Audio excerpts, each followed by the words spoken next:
ছাত্রবন্ধুর খুঁটে পূজা সম্পন্ন। এবারের থিম সবুজে বাঁচো।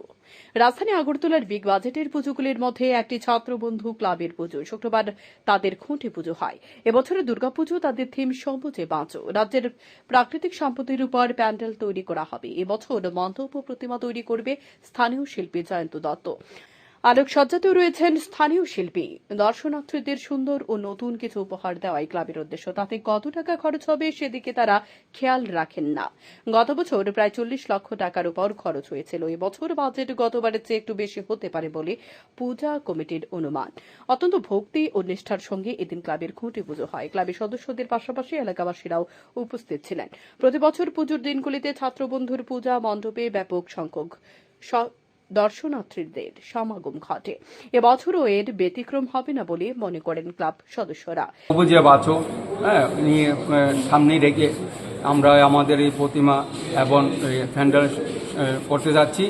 ত্রিপুরার প্রাকৃতিক সম্পদকে নিয়ে বাঁশ বেত হ্যান্ডিক্রাফ্টের নানা জিনিস দিয়ে এবার আমরা আমাদের প্যান্ডেলটা ফুটিয়ে তুলবে আমাদের ত্রিপুরারই ভাস্কর্য শ্রী জয়ন্ত বাবু মহাশয়।